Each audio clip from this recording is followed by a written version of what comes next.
जय हिंद दोस्तों, वंदे मातरम। हिंदू धर्म के सबसे पवित्र और महत्वपूर्ण पर्वों में से एक है महाकुंभ मेला, जो कि हर 12 साल में एक बार होता है और दुनिया भर से लाखों भक्तों और तीर्थयात्रियों को अपनी तरफ आकर्षित भी करता है। 2025 के महाकुंभ मेले का आगाज 13 जनवरी यानी कि आज से शुरू हो चुका है और इसका समापन 26 फरवरी 2025 को महाशिवरात्रि के दिन होगा। लेकिन महाकुंभ में सबसे खास होता है शाही स्नान, जिस पर दुनिया भर के लोगों की आंखें टिकी होती हैं। शाही स्नान के साथ साथ इस मेले का मुख्य आकर्षण नागा साधु भी होते हैं। नागा साधुओं का जीवन दरअसल अन्य साधुओं की तुलना में सबसे कठिन माना जाता है और उनका संबंध शैव परंपरा की स्थापना से भी जुड़ा हुआ है। 8वीं शताब्दी में आदि शंकराचार्य ने अखाड़ा प्रणाली की स्थापना करी थी। इस प्रणाली के तहत सनातन धर्म की रक्षा के उद्देश्य से शस्त्र और शास्त्र दोनों में निपुण साधुओं को एक संगठन में शामिल किया गया। इन साधुओं को धर्म रक्षक या फिर नागा साधु भी कहा गया। तो चलिए आज की वीडियो में जरा जानने की कोशिश करते हैं कि आखिर कौन होते हैं नागा साधु और कैसा होता है इनका जीवन। साथ ही ये भी जानेंगे कि गुरु आदि शंकराचार्य आखिर कौन है जिन्होंने इन लोगों को एक तरीके से अस्तित्व दिया। सबसे पहले बात करते हैं कि आखिर कौन होते हैं नागा साधु। तो देखिए, अक्षत गुप्ता की द नागा वॉरियर्स किताब के मुताबिक नागा साधु भगवान शिव के अनुयायी होते हैं, जिनके पास तलवार, त्रिशूल, गदा, तीर, धनुष जैसे हथियार रहते हैं। नागा साधुओं को अक्सर महाकुंभ, अर्धकुंभ या फिर सिंहस्थ कुंभ में देखा जाता है। आदि गुरु शंकराचार्य ने सनातन धर्म की रक्षा के लिए केवल साधारण सैनिक नहीं बल्कि वैदिक सैनिक भी तैयार किए थे। ऐसे सैनिकों का एक संगठन बनाया गया जिनके पास धर्म के अलावा कोई और विरासत नहीं है। उनका एक हाथ में वेद है या गीता है, उपनिषद है, पुराण है, तो दूसरे हाथ में भाला है, तलवार है, कृपाण है। आदि गुरु शंकराचार्य ने ऐसे साधु सैनिकों का एक संगठन बनाया जो साधु भी थे और सैनिक भी थे। इन्हें ज्ञान देना और प्राण लेना दोनों ही अच्छे से आता था। इन्हीं योद्धा साधुओं को उन्होंने नागा नाम दिया। द नागा वॉरियर्स के मुताबिक उस समय बाहरी आक्रमणकारियों ने भारत की संस्कृति पर आक्रमण कर उसे मिटाना शुरू कर दिया था। बाहरी आक्रांताओं के इस दमनकारी अभियान के सामने हिंदू जनमानस वहां काफी ज्यादा असहाय महसूस करने लगा था।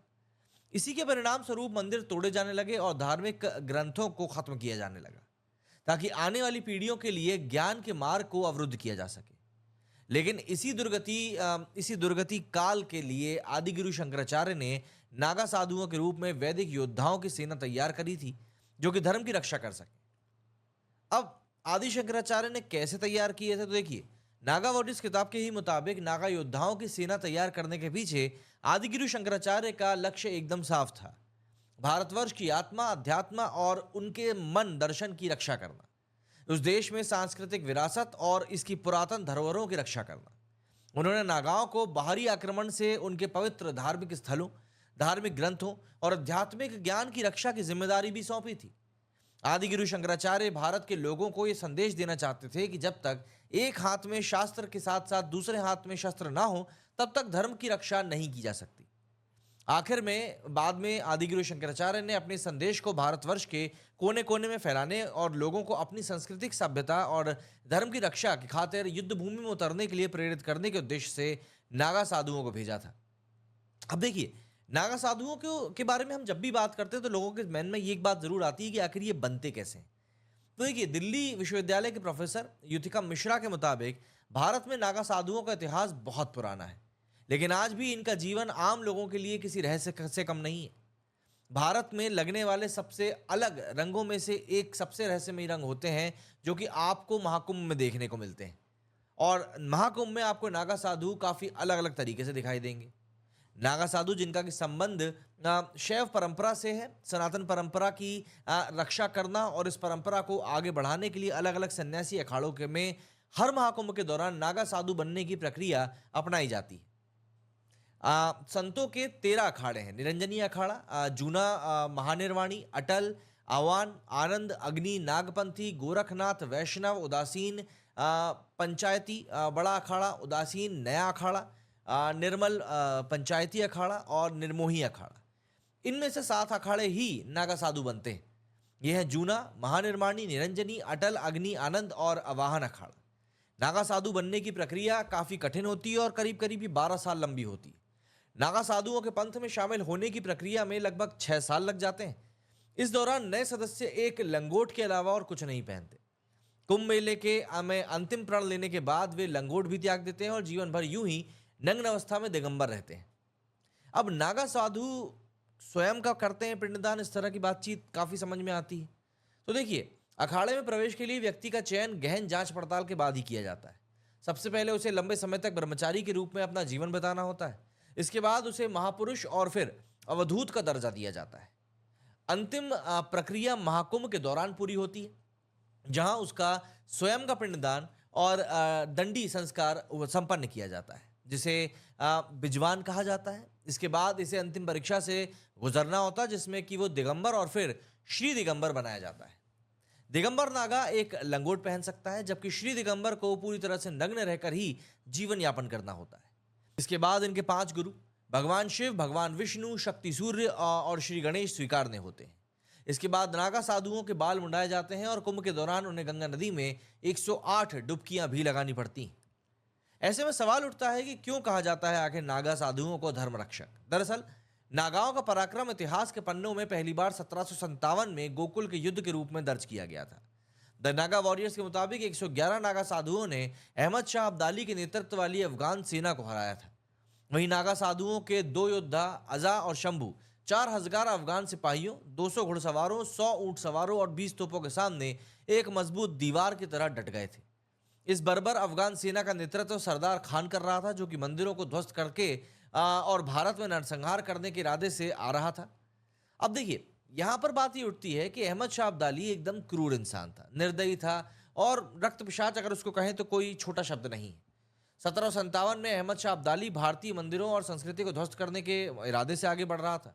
उसी बीच उसने वृंदावन, मथुरा और गोकुल पर भी हमला किया, लेकिन उसे इस बात का ज्ञान नहीं था कि गोकुल नगरी में उस समय देश के ज्यादातर नागा साधु पहुंचे हुए थे।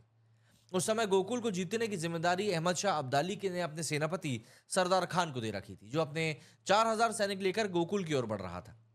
सरदार खान अपने सैनिकों के साथ गोकुल पहुंचा तो उसने देखा कि लगभग 111 नग्न और राख से सने हुए साधु उसकी तलवारों और भालों का इंतजार कर रहे थे।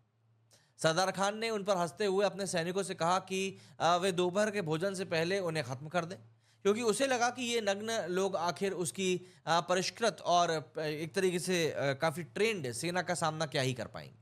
नागाओं और अफगानों के बीच में ये लड़ाई शुरू हुई और अफगानों की उम्मीद कुछ ही घंटों में गलत साबित भी हो गई, क्योंकि उनकी सेना ताश के पत्तों की तरह बिखर गई। सरदार खान इससे घबरा गया और उसने तुरंत और सैनिकों की मदद मांगी, लेकिन ये भी नागा साधुओं की सेना के लिए पर्याप्त नहीं थे। राख से सने चेहरे अफगान सैनिकों के लिए एक भयानक दृश्य थे। भारी क्षति के बाद अफगान सेना की ताकत काफी कम हो गई। इससे वृंदावन में मौजूद शासक अहमद शाह अब्दाली को गुस्सा आ गया और उसने कुछ और सैनिक भेजे, लेकिन इसका कोई फायदा नहीं हुआ, क्योंकि वे लोग भी नागा अघोरी साधुओं से हार गए। अफगानी सेना के शत जो ढेर लगा हुआ था शवों का, और अफगान सेना का मनोबल जो था वो लगातार गिर रहा था। ऐसे में अपनी जान की परवाह किए बिना सेनापति सरदार खान ने अपने सैनिकों को पीछे हटने का आदेश दे दिया। इस प्रकार नागा साधु शैतानी ताकतों से पवित्र शहर गोकुल को बचाने में सक्षम रहे थे।